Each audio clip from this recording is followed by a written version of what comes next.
Good afternoon, Facebook, YouTube, and Twitter. This is Rich again, back for your second video blog of the day for Sunday, July 12th, 2015, around 5:51 in the afternoon, Billerica, Massachusetts. Hot out today and hazy. Some places reach 90, but at Boston Logan Airport, official high 89 degrees. So Boston is still looking for the first 90-degree day of 2015, and if they don't reach a 90-degree day by Tuesday, they'll be in the top 5 of all time for like waiting for the first 90-degree day of the season. Hey, Boston's broken records this year for the most snowiest winter. Let's break another record. Let's wait to August 7th, so we could be the longest wait for 90-degree days for a year. Hey, records are made to be broken. Some news to report. New York Yankees beat the Boston Red Sox 8-6 to end the first half of the season for the Sox. Sox are in last place, and they're falling out of the race. And the LA Clippers re-signed Austin Rivers to a 2-year contract extension worth $6.5 million. Austin's going to be playing for his father, Doc, for a couple of years. That's about it on the news. My second video blog subject of the day is the 2015 Major League Baseball mid-season blog. This baseball season so far, in one word, parity. Most of the Major League Baseball teams still have a good shot of getting a wild card spot, especially in the American League, where all of the teams are still like 9.5 games within a playoff spot, which is pretty good and stuff like that. So it's good for the sport. In the National League, there's about maybe 5 teams that are basically out of the race for any type of playoff spot. This year, there's been a lot of good pitching performances and stuff, especially Max Scherzer of the Washington Nationals, Chris Sale of the White Sox, and Zach Greinke of the LA Dodgers. Plus there's been other ones as well, a couple of no-hitters and stuff like that. Hitting has been decent and stuff. There's a lot of players who've been having 20 home run seasons so far at the break, but there's not too many RBIs. The highest RBI total is around 70 or so, which is pretty average and stuff. No hitters on pace for like 50 home runs or about 150 RBIs, but there's a lot of pitchers who could have 20 game victories. And the American League East this year has been kind of it's weak and stuff like that, because there's no super teams in the AL East, because that's known to be the best division in baseball. The Yankees are in first place, but they've been hot and cold and stuff like that. But they're having great years for like aging veterans like Mark Teixeira and Alex Rodriguez. Their pitching staff is so at best. Masahiro Tanaka is basically pitching on an elbow that could go for Tommy John surgery, and CC Sabathia is fading fast and stuff. But they're in first place in the American League East, and the rest of the division is kind of mediocre at best. Baltimore's hot and cold. Toronto Blue Jays hot and cold. The Tampa Bay Rays made a run to be in first place for a while, but they're falling back. And the Red Sox are basically struggling to stay in the race. The American League Central, the Kansas City Royals are staying red hot, even though I thought this year they would take a step back because being in the World Series. Maybe they kind of had a fluky team, but last year's no fluke in my opinion. A surprise team is the Minnesota Twins. They're staying hot second place in the Central Division of the American League. I thought they would be under 500 by now and stuff, because they got off to a hot start. The Detroit Tigers have been struggling. Miguel Cabrera's been out.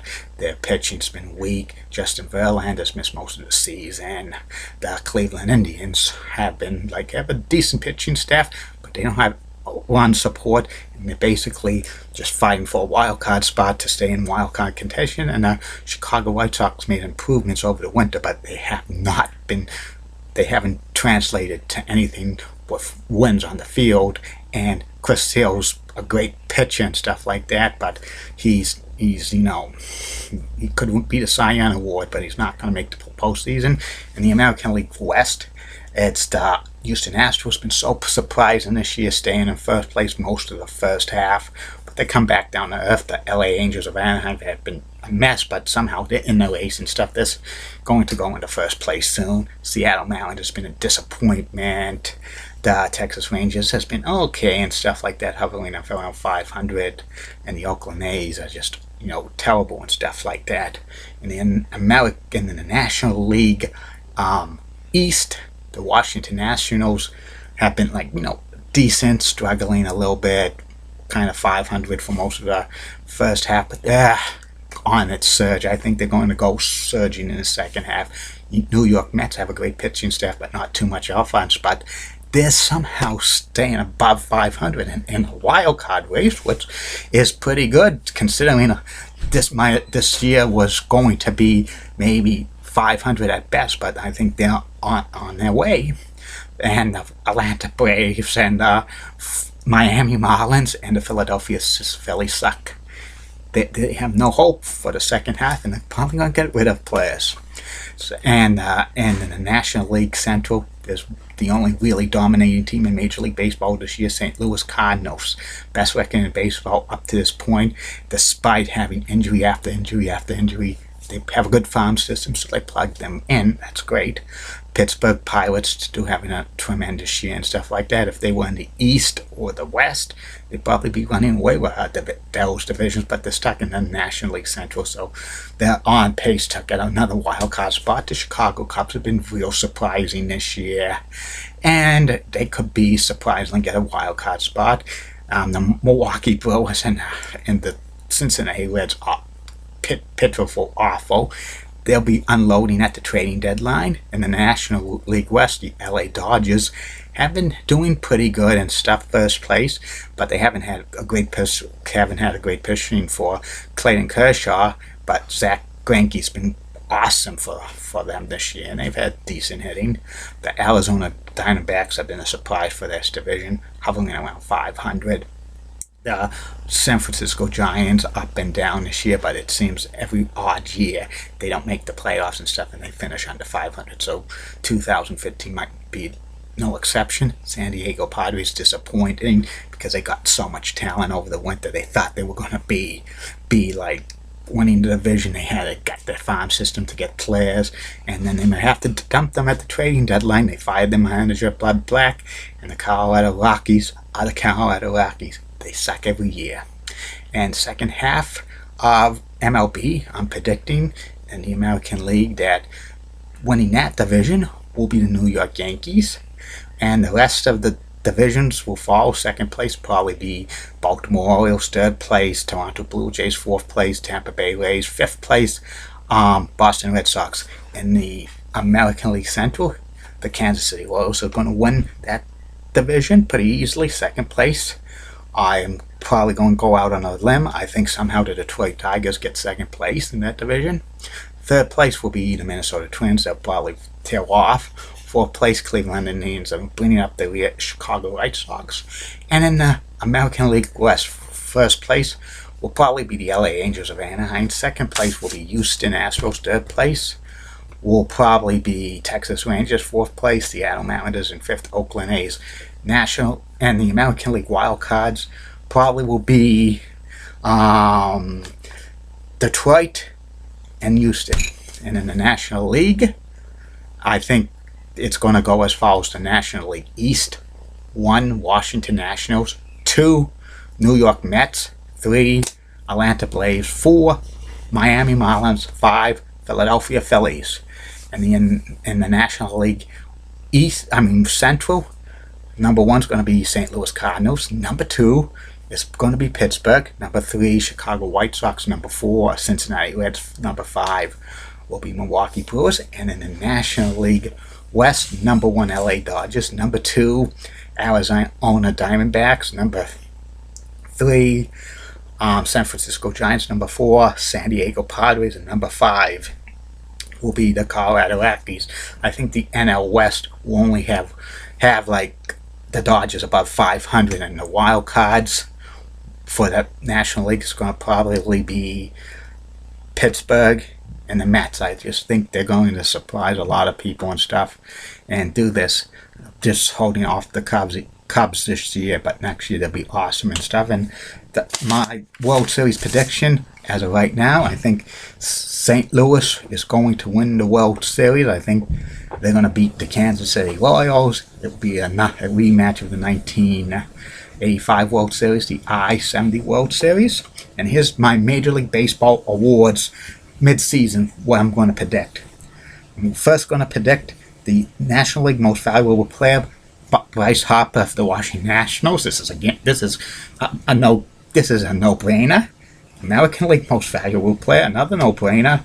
Mike Trout of the LA Angels of Anaheim. He's probably going to win this award for several years. This is his award to lose. And the National League Cy Young Award, another no-brainer. Max Scherzer of the Washington Nationals.